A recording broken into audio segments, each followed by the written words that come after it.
You're watching DIYNate. If you enjoy this video, please consider subscribing. Don't forget to tell me about your project in the comments.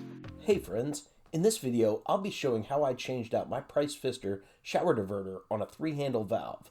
The model or series of this assembly is a 01-31XA and the part was a 910-0220 for the diverter.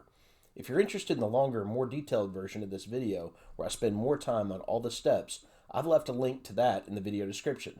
This video is intended to be a more quick and to the point version for people just looking to get the concept in a hurry and to get the project done. Alright friends, on this episode of DIYNate, I have a Price Pfister faucet that is giving me a hard time. Right now, when I turn on the water, what I get is water coming out of the spout as well as the shower. So the problem is, I believe it's the diverter. Now I'm self-diagnosing and I have already called Price Pfister, so this project requires a little bit of preparation. My theory here is it's just the diverter that's the problem. I'm gonna show you the issue I'm having. So if I turn my tub on, hot water, there's my cold water, there's my hot water. I've got my diverter set to one side. I can shut it all the way off, but I've still got leaky water coming out there. I've got water pouring out the top as well, way up there. So that shouldn't be happening. That might also be just a function of what's going on at the top. And then when I put my diverter all the way to closed, I've still got water coming out the top. So that tells me I've got a problem. We're gonna deal with it in short order, and let's get to it. So our first step here, I've got to turn off the water because I want to make sure I don't have any water coming through. I really think for this diverter change though, because I've got both handles turned off, I don't think it actually matters that I've got the water cut off, but the instructions do say to cut it off. I'm going to play it safe. I definitely don't want a bunch of water in my walls. So my access is up here somewhere. Turning it righty tighty, cut our water all the way off. That's our first step, turning the water off. So make sure you do that. Step number one, water off. All right, so now we've got our water turned off. And in theory, we should be able to open it up here. And we'll only get a little bit of water since there's no pressure going. And I'm going to drain that out. Okay, it took about 4 or 5 minutes for that water to completely bleed dry. And then I'm going to open up that valve all the way back down so that it's in the open position again. I think they wanted that so that when you tighten it in there, you can rotate it back. Let's take a look what's in our package. This is what Pfister sent me. They shipped off several different parts. They sent some cartridges, but I'm pretty sure the one that I need, the stem, is 9100220. This was covered under their warranty, which was great. Okay, so we're gonna go ahead and bust into this guy. Ripping them open. Make sure you pay close attention. There's a gasket in here, a little seal. So I've got that pulled. And then we've got this other part here. And so that is our full unit. And again, the instructions here, pretty self-explanatory, but for even somebody like me who does stuff like this a fair amount, this project does feel a little like you could create some problems for yourself. So we're going to go through the process. Step 9 is really around the diverter valve maintenance. I don't think we're going to need to go into the diverter valve seat maintenance. We're going to reach our finger in there and just feel and see if the seat is okay. But step 10 seems to be more about the valve seat, and step 9 is more about the diverter valve maintenance. It seems pretty straightforward. First step is turn off the water. See instructions 6 and 7 for trim removal. And then prior to the removal of the stem and bonnet, they want you to check that out. In step 9A, be sure the stem is in the full on position and water is turned off. So I believe full on position is going to be this, where the shower head would be fully on. And I'm going to leave these open as well, since that's what it's asking for. It says unscrew the stem and bonnet assembly, 9A. So in this picture, unscrew that. And then remove the bonnet washer, 9B. And then inspect and replace parts, 9A or 9B. As necessary. So our first step here, and this is always a little bit tedious, that there is actually a cap here on top of this little unit. And so a lot of people are like, hey, where do I go to do that? Well, you got to get in here underneath this little cap. And this thing is really loose too already. So you're going to pop him off like that. Be careful, don't let him go down your drain, especially if you have a drain open. And so once you've got that piece is a very small piece, but it can be tedious to get to. So that's why we've got the little spatula there. And then we're gonna try and see what it feels like in there. Okay, so as I was expecting, it's a Phillips head inside there. So I'm gonna use my Phillips screwdriver to get to that. Okay, so I've just got my little snap-on ratcheting screwdriver. Hopefully it'll fit. I think I can get in there. Okay, there we go. So now we've got that whole head off, and we are now into the cartridge world here. This is kind of where you get into the, removing this little piece right here. Let's see here. May or may not have something holding it on there. I'm not exactly sure what. I think there's a little bonnet nut around there.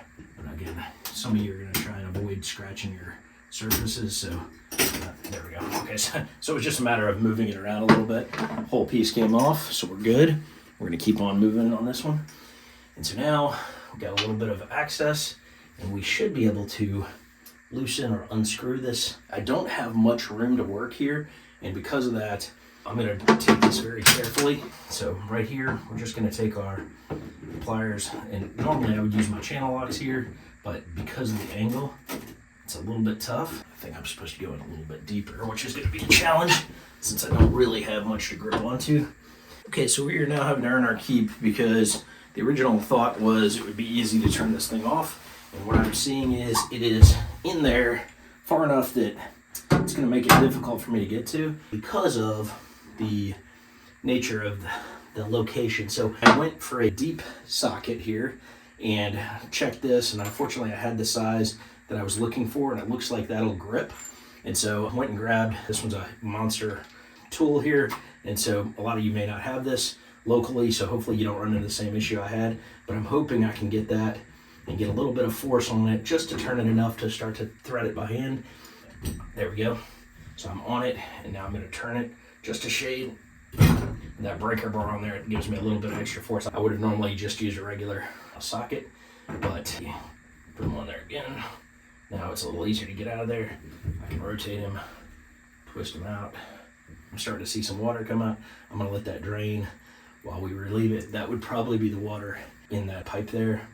So we're going to keep letting him drain a little bit more there. Rotate him. I'm sure I could do this by hand now.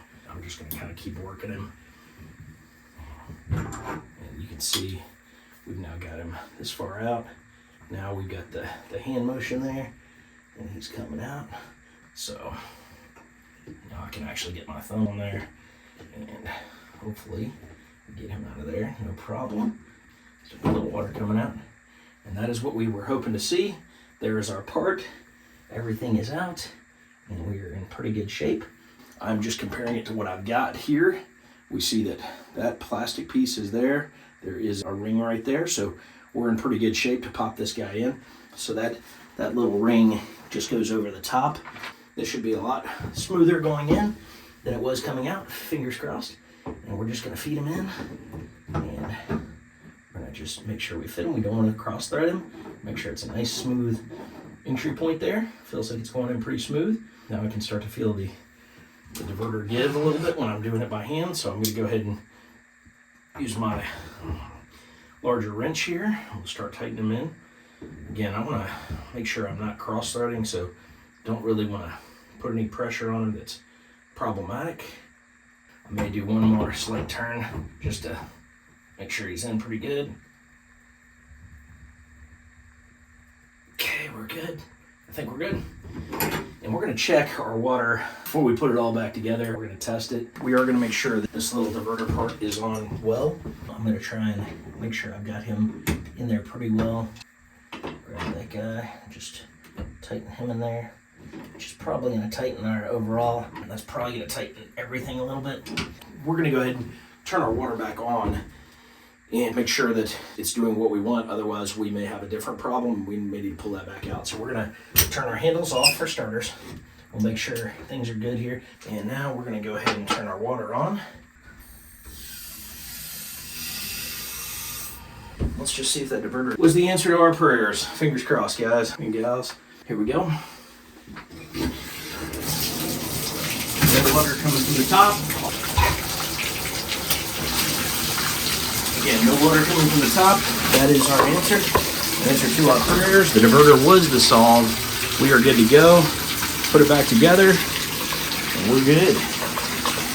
I feel confident that with this repair, we are now back in shape with everything good to go.